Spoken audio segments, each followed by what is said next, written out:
Seja bem-vindo ao canal Semente de Esperança. Obrigado por assistir. Capítulo 29. O que você mais ama é a pista para o seu propósito. Você já se perguntou qual é o propósito de Deus para a sua vida? Talvez você tenha buscado respostas em vários lugares, mas e se eu te dissesse que aquilo que você mais ama pode ser a chave para descobrir o seu desígnio?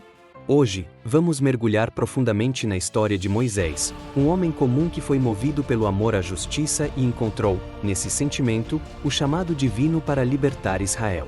Além disso, vamos explorar outros exemplos bíblicos e aplicar essas lições à sua vida para que você possa identificar e viver o propósito que Deus tem para você. Este não é apenas um vídeo devocional. É um convite para uma jornada de autodescoberta espiritual que pode transformar o rumo da sua vida. O que é a conexão entre amor e propósito? Deus é um Deus de propósito. Ele nos criou com um plano em mente, mas Ele também nos deu pistas para que possamos descobrir esse plano. Uma dessas pistas é o amor.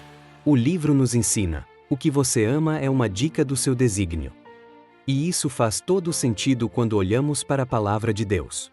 Pense comigo, Moisés era um homem movido pela paixão pela justiça. Mesmo antes de ouvir diretamente o chamado de Deus, ele já demonstrava um amor profundo por proteger os oprimidos. Em Êxodo 2, 11 e 12, Moisés viu um egípcio maltratando um israelita e não conseguiu ficar parado. Ele agiu, mesmo que de forma impulsiva, porque o amor pela justiça já estava plantado no coração dele. Aquilo era mais do que uma emoção, era uma dica do seu propósito. E é isso que eu quero que você entenda. O que você ama, aquilo que te move, não é um acidente. É uma peça fundamental no plano de Deus para a sua vida. Moisés, um homem movido pelo amor à justiça. Vamos aprofundar na jornada de Moisés, porque sua história nos ensina lições valiosas sobre como Deus usa o que amamos para nos guiar ao nosso propósito.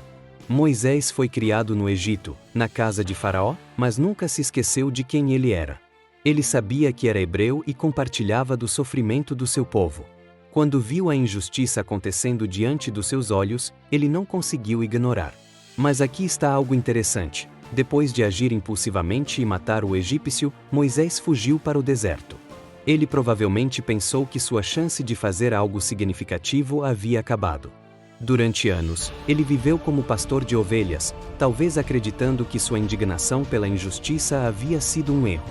Mas Deus nunca esquece o que planta em nossos corações. Anos depois, ele aparece a Moisés através da sarça ardente, Êxodo 3, 2, 4. E sabe o que Deus diz? Ele lembra a Moisés exatamente do que o movia: o sofrimento do povo de Israel. Deus usa esse amor pela justiça para chamá-lo a liderar a libertação de seu povo. Essa história nos mostra que, mesmo quando erramos ou pensamos que falhamos, Deus ainda pode usar o que amamos para nos guiar ao nosso propósito. O amor pela justiça que queimava no coração de Moisés era parte do plano de Deus desde o começo. Outros exemplos bíblicos de amor e propósito. Agora, vamos olhar para outros personagens da Bíblia que foram guiados pelo que amavam para cumprir o propósito de Deus. Neemias, o amor pela restauração, Neemias 1, 4. Neemias era um homem que amava sua terra e sua história. Quando soube que os muros de Jerusalém estavam em ruínas, ele chorou, orou e decidiu agir. Sua paixão pela restauração o levou a reconstruir os muros e restaurar a identidade do povo de Deus. Pedro, o amor pela pescaria transformado em ministério, Mateus 4, 18 e 20. Pedro era pescador, mas Jesus viu mais. Quando Jesus o chamou para ser pescador de homens, ele usou o amor que Pedro já tinha por sua profissão e o transformou em uma missão espiritual. Paulo, o amor pela lei redirecionado para o Evangelho, Atos 9, 3, 6. Paulo era zeloso pela lei e pela tradição judaica. Após seu encontro com Jesus, essa paixão foi transformada em um amor ainda maior pelo Evangelho. Ele se tornou um dos maiores apóstolos da história, levando a mensagem de Cristo a várias nações. Essas histórias mostram que Deus não ignora o que amamos. Ele usa essas paixões para moldar nosso propósito. E se Deus fez isso com Neemias, Pedro e Paulo, Ele pode fazer o mesmo com você. Identificando o seu propósito. Descobrir o propósito que Deus tem para a sua vida começa com algumas perguntas simples. O que você ama tanto que faria todos os dias, mesmo sem ser pago? No que você é naturalmente bom? Deus nos dá talentos que apontam para o nosso propósito. O que você não consegue ignorar? Muitas vezes, o que te incomoda é um sinal do que Deus quer que você transforme. Agora, pegue um caderno e escreva suas respostas. Reflita sobre elas e leve-as em oração. Deus está sempre disposto a revelar mais sobre o seu plano quando buscamos com sinceridade. Desafios do propósito. Como superá-los? Seguir o propósito de Deus nem sempre será fácil. Moisés enfrentou a resistência de Faraó e até a dúvida do povo de Israel. Neemias foi ridicularizado enquanto reconstruía os muros. Mas eles perseveraram porque sabiam que estavam fazendo algo maior do que eles mesmos.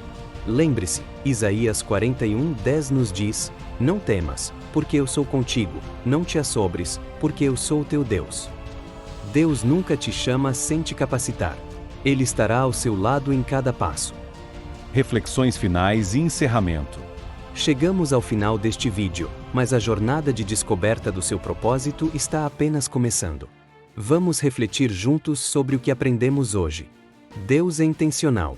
Ele não desperdiça nada, nem os seus talentos, nem as suas paixões, e nem mesmo os seus desafios. Tudo o que Ele colocou em você, aquilo que você ama, aquilo que te incomoda, aquilo que te motiva, é parte do seu plano perfeito para a sua vida.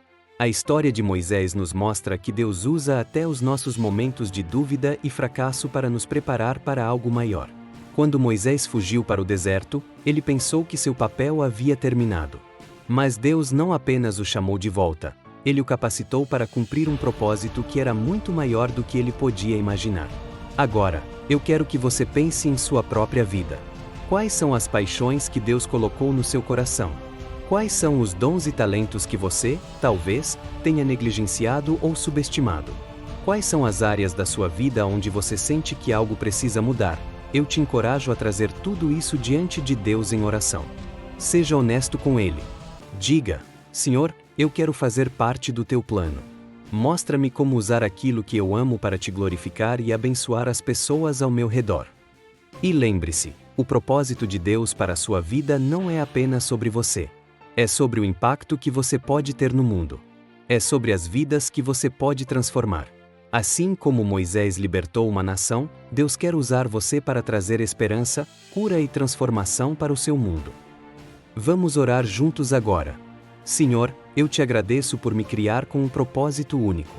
Obrigado por me dar dons, talentos e paixões que apontam para o teu plano. Hoje, eu entrego tudo o que sou nas tuas mãos, Senhor. Mostra-me como usar aquilo que eu amo para te glorificar e para servir ao próximo. Ajuda-me a superar meus medos e dúvidas, assim como fizeste com Moisés.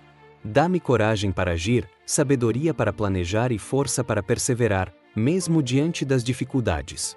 Eu confio que o teu propósito é maior do que eu posso imaginar, e eu te peço que continues me guiando a cada passo. Faz a tua vontade na minha vida, Senhor. Eu digo sim ao teu chamado. Em nome de Jesus, amém. Agora, eu quero que você respire fundo e confie que Deus está trabalhando na sua vida. Ele tem planos para você, planos de paz e não de mal, para te dar um futuro e uma esperança. Jeremias 29:11. A jornada pode ser desafiadora, mas o resultado será extraordinário porque é Deus quem te guia. Eu espero que este vídeo tenha tocado seu coração e te inspirado a dar os próximos passos rumo ao propósito de Deus para a sua vida. Lembre-se, o que você mais ama é uma dica divina sobre o seu desígnio. Não ignore isso. Confie em Deus e permita que Ele use tudo o que você é para transformar o mundo ao seu redor. Que Deus te abençoe e te fortaleça nessa caminhada. Estaremos orando por você, e nos vemos no próximo vídeo.